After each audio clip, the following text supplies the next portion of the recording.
Soya egg masala. Wow! So soya and egg combination చాలా చాలా బాగుంటుంది. చాలా సార్లు యూస్ చేసినట్టున్నాము, బట్ ఇది డిఫరెంట్ కుకింగ్ ప్రాసెస్ అనుకుంటున్నాను ఆ మసాలా అదంతా. సో స్టార్ట్ చేసేద్దాం మరి. ఓకే, ఇంగ్రీడియంట్స్ తెచ్చేస్తాను. ఓకే లాస్ట్ ఇంగ్రీడియంట్స్ తెచ్చేసాను. చాలా సింపుల్ ఇంగ్రీడియంట్స్, బట్ ఏంటంటే కాంబినేషన్ అనేది సూపర్గా ఉంటుంది అనుకుంటున్నాను. ఓకే, స్టార్ట్ చేసేద్దాం. ఓకే,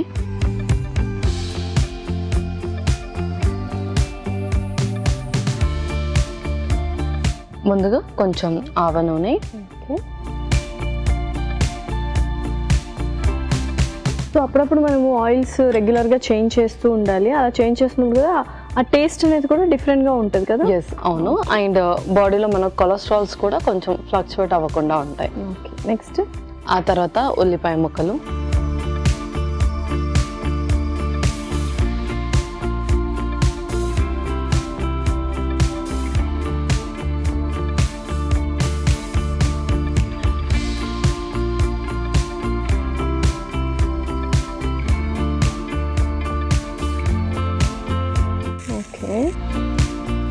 ఆ తర్వాత అల్లం వెల్లుల్లి పేస్ట్,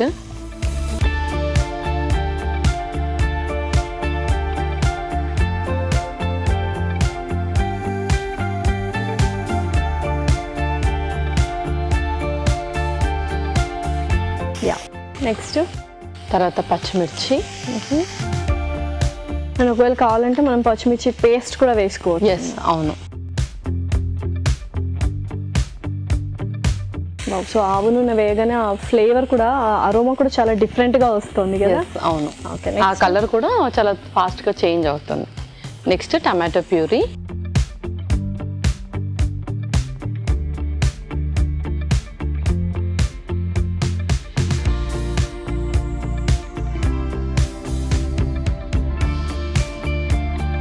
సో మనం మసాలా అన్నాం కాబట్టి ఆ గ్రేవీ అనేది చాలా బాగుండాలి. అండ్ ఎగ్స్, ఇప్పుడు meal maker and egg combination ఎటువంటి న్యూట్రిషనల్ బెనిఫిట్స్ ఉంటాయి మనకు? ఎందుకంటే ఇది ప్రోటీన్ అది ప్రోటీన్ కదా. సో కొంతమందికి హైలీ ప్రోటీనిషియస్ ఫుడ్ ఎవ్రీడే తీసుకుంటే డైజెషన్కి ప్రాబ్లం అవుతుంది. అలాంటి వాళ్ళు ఎలా బ్యాలెన్స్ చేస్తారు? సో ఏంటి అంటే ఫస్ట్ థింగ్ కొంచెం మనకున్న క్రానిక్ డిసీజెస్ కూడా చూసుకోవాలి. థైరాయిడ్ ఎవరికైతే ఉంటుందో వాళ్ళు మీల్ మేకర్ కొంచెం తక్కువ చేసి ఎగ్స్ యాడ్ చేసుకోవచ్చు. మనం అచ్చంగా మీల్ మేకర్ తీసుకుంటే కూడా అది డైజెస్ట్ అవ్వడానికి చాలా టైం పడుతుంది, బికాస్ ఆఫ్ సోయా ప్రోటీన్ ఉంటుంది కాబట్టి.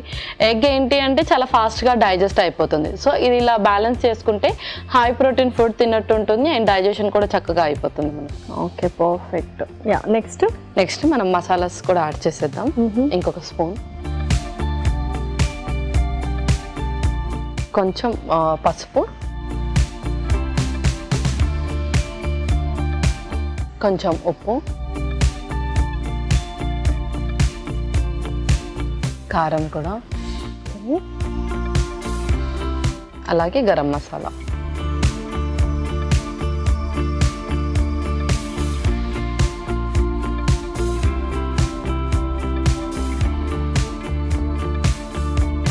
సో యూజువల్గా అంటే అందరి నార్మల్ కామన్ డౌట్ ఏంటంటే బాయిల్డ్ ఎగ్స్ ఉంటాయి కదా. సో బాయిల్ చేసిన తర్వాత ఎన్ని అవర్స్లో మనము అది కన్స్యూమ్ చేసేసుకోవాలి? సో బాయిల్ చేసిన తర్వాత మనము 2 to 3 అవర్స్లో అది కన్స్యూమ్ చేసుకుంటే చాలా మంచిది. Okay, perfect. So next meal maker. Okay, already నానబెట్టింది ఇది.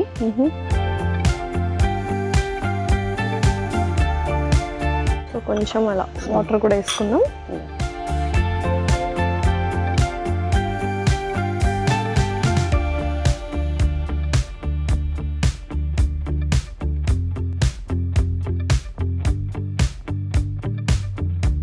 సో మీల్ మేకర్ అందరూ తీసుకోవచ్చా? ఎవరికైనా కాంట్రా ఇండికేషన్స్ అలా ఏమైనా ఉన్నాయా? సో కాంట్రా ఇండికేషన్స్ అంటే థైరాయిడ్ ఎవరికైతే ఉంటుందో వాళ్ళకి మాత్రమే కాంట్రా ఇండికేషన్, మిగతా వాళ్ళందరూ కూడా తీసుకోవచ్చు. Okay, perfect. సో ఇదైతే కాస్త బాయిల్ అవ్వనిద్దాము.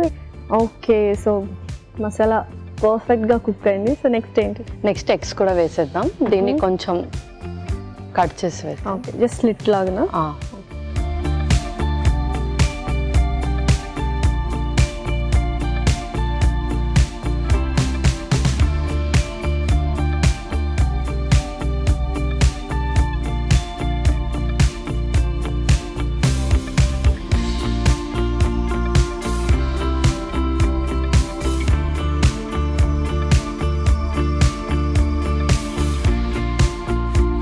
సో సో కొన్ని వాటర్ కూడా వేసుకుందాం.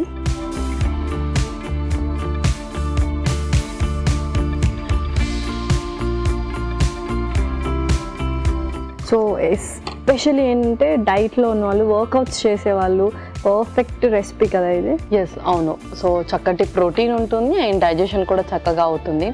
అండ్ ఎగ్లో ఏంటంటే మనకు కొంచెం డబల్ దమ్మాక అంటే లోపల ఉన్న ఎగ్ వల్ల కూడా మనకు మంచి బెనిఫిట్స్ ఉంటాయి. ఓకే, అండ్ ఏంటంటే ఇది కొంచెం హైలీ ప్రోటీన్షియస్ కాబట్టి ఇది వరకు అనుకున్నట్టు సో నైట్ టైం తీసుకోవచ్చు, అంటే డిన్నర్ కానీ ఎర్లీ డిన్నర్ తీసుకోవచ్చు, లేకపోతే ఓన్లీ లంచ్లో ప్రిఫర్ చేస్తే చాలా.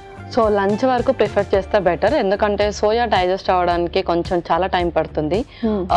డిన్నర్లో అంత ప్రిఫర్ చేయకూడదు. ఓకే, సో దీనికి బ్యాలెన్సింగ్గా ఏమైనా తీసుకుంటే బెటరా? సో దీనికి బ్యాలెన్సింగ్గా మనము బటర్ మిల్క్ కానీ లేదంటే జీరా water or any hot soup, అందులో మనం కొంచెం స్పైసెస్ యాడ్ చేసి తీసుకోవచ్చు. ఓకే, సో పర్ఫెక్ట్గా కుక్ అయింది, ఇంకా సర్వ్ చేసుకుందాం. ఇంకా మనం సర్వ్ చేసుకుందాం.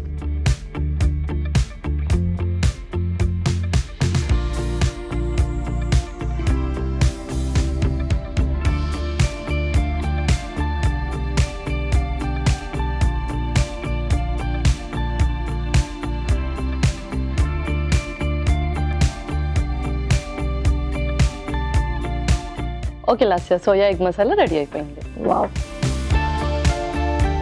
ఎంతో రుచికరమైన సోయా ఎగ్ మసాలా రెడీ. మరి దీనికి కావాల్సిన పదార్థాలు అలాగే తయారు చేసుకునే విధానం మరొక్కసారి చూసేయండి. సోయా ఎగ్ మసాలాకి కావాల్సిన పదార్థాలు: మీల్ మేకర్ 1 కప్పు, కోడిగుడ్లు 2, ఉల్లిపాయ 1, పచ్చిమిరపకాయలు 2, అల్లం వెల్లుల్లి పేస్ట్ 1 టేబుల్ స్పూన్, టొమాటోలు 2, ఉప్పు తగినంత, కారం తగినంత, పసుపు చిటికెడు, గరం మసాలా 1 టేబుల్ స్పూన్, ఆవ నూనె 2 టేబుల్ స్పూన్లు. సోయా ఎగ్ మసాలా తయారు చేసుకునే విధానం: ఒక పాన్ లో ఆవ నూనె వేసి ఉల్లిపాయ ముక్కలు, అల్లం వెల్లుల్లి పేస్ట్, పచ్చిమిరపకాయలు, టొమాటో ప్యూరీ వేసి వేగనివ్వాలి. దీనిలో పసుపు, ఉప్పు, కారం, గరం మసాలా వేసి మరి కాస్త వేగనివ్వాలి. తర్వాత నానబెట్టిన మీల్ మేకర్ కొద్దిగా నీళ్లు పోసి ఉడకనివ్వాలి. ఆ తర్వాత ఉడికించిన కోడిగుడ్లు వేసి ఉడకనివ్వాలి. ఆ తర్వాత సర్వింగ్ బౌల్లోకి తీసుకొని సర్వ్ చేసుకుంటే tasty soya egg masala ready.